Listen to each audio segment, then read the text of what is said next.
Unlike many Fairfax County Public Schools, the Kilmer Center educates students with severe physical disabilities, mental retardation, and autism. Have a good day. The majority of these students are nonverbal, which makes communicating very difficult. But the Kilmer Center is working to meet the educational challenges using different and very unique communication strategies. The strategies are low-tech, high-tech, and everything in between. From simple books with picture symbols to electronic devices to help each student become an active communicator. The first thing we're going to do this morning is go down and cook. Each morning, the students in Carol Binstead's class open their daily planner and talk about the activities for the day. But since many of them can't easily communicate with words, they use a book with picture symbols to help. The simple act of pointing to a particular picture allows these students to express their wants and needs. No. Okay. According to speech-language clinician Kathleen Zakowski, that is a big deal. A lot of them have a hard time retrieving the word that they want to say, and some of their behaviors will escalate in those situations. So what we're trying to do is provide some visual symbols to help facilitate their communication. The expectation is that not only will they use the pictures, but also they'll expand their utterances. How many?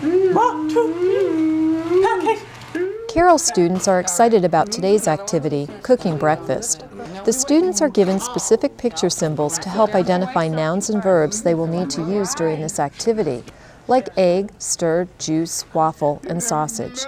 The overall goal in using the picture symbols is to help students like Charles become more independent and more active in the communication process. Charles uses a lot of waiting and looking at you as if you were to anticipate his needs. And the staff is wonderful at trying to do that, but what we're trying to empower Charles is the use that he does have words, he does have, picture choices. There are different means of communication, whether they're pictures in a book or pictures up on the wall, that he can use his environment to achieve what he wants. Nice talking. Very good. While picture symbols and communication books are low-tech means of communication, teacher Carol Binstead says they're highly effective. It helps me in that I know what the student is trying to tell me, because we work with students with severe behaviors, and a lot of behavior is a form of communication. And they've used acting out behavior because they cannot tell us what it is they want or it's bothering them. So by using the communication books and encouraging them to use that, we replace the inappropriate behavior with appropriate behavior. Usually the behaviors decrease as the communication increases. The communication books are a real benefit because they're easy for the students to bring back and forth to school. Parent Melinda Adams and her son Charles rely on the book for home use. If he needs something, I say, okay, Charles, what would you like? And he'll open this book and point to, eggs or bacon, or if he wants to go on a bus, there's a picture of the bus, and he'll point to it. And that takes away a lot of the frustration. All right, you need your widgets now. As communication improves in Carol's class, the students often work on vocational activities.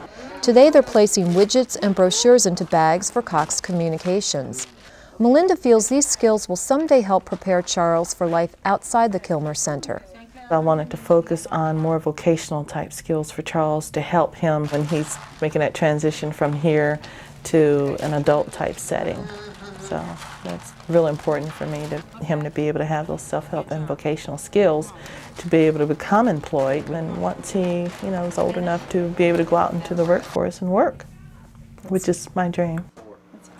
On the other side of the building, in teacher Betsy Calvert's class, students are using a more high-tech means of communication, a device called the Dynavox, which does use pictures and symbols, but in a touchscreen manner.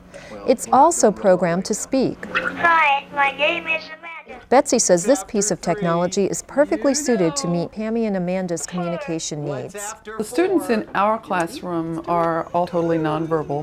They have no speech.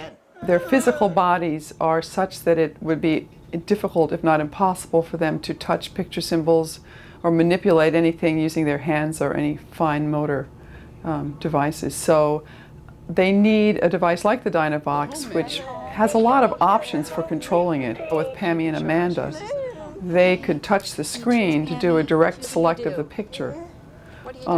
We could also set it up in a mode where it would scan from picture to picture. The light would go from picture to picture, and the child or the user could hit a switch to make a choice. Both Pammy and Amanda's family own their Dynavox, which they use in school and at home. Larry Swanson, Amanda's father, has enthusiastically taken training classes to learn how to program the Dynavox. He sees this piece of technology as an invaluable tool for learning. Most important thing is the choices that it gives children who in other ways would not be able to make them. They don't get many choices, they're pushed to school in their wheelchairs, but if you look at the eyes of some of these kids are not dead from the neck up. They've got problems with their bodies. We're trying to overcome all of those. But they don't have as big a problem with their mind, and everybody, every creature on earth wants to have some kind of control over their own environment. The Dynavox gives them that capability. It may take a lot of work, but the joy on their faces when they've done it, they get so excited. It's like, I made a choice for me. Somebody else didn't do this.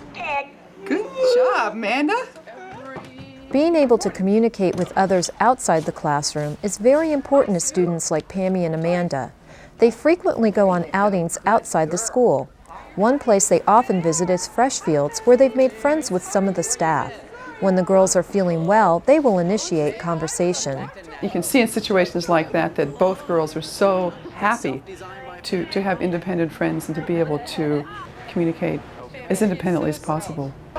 Kevin and Rosario are my special friends. So a Dynavox is a perfect device for a child who has an understanding of cause and effect and has an understanding of the use and value of language, but has no way to either speak themselves or to manipulate their environment. Time for me to go. Goodbye. The Dynavox and other similar devices are going to be the future for these children. It's going to be what gives them hope and future. I would like to watch Sesame Street video. This story would not be complete without mention of the dedicated staff and administration that have been working at the Kilmer Center. According to Principal Mike Marsalo, some of the teachers have been at Kilmer for over 10 years. The staff we have here at Kilmer Center often surprises visitors in that the first reaction is that most people would not want to work here for an extended period of time because of the severity, both the medical nature of the students and the sometimes physical behavioral nature of the students. But it's quite the contrary. The ability to retain staff is certainly nothing that I do personally. It's the program, it's the students that come here, and it's the loyalty that they elicit from the people that work with them who just truly enjoy it. And they're totally dedicated to the students here, and that dedication just carries them through and keeps them coming back. It takes hard work and flexibility to keep trying different strategies to reach students who are not easily reachable. But with the dedication of staff, administration, and parents, the Kilmer Center is helping these students develop one of life's most essential skills: communication.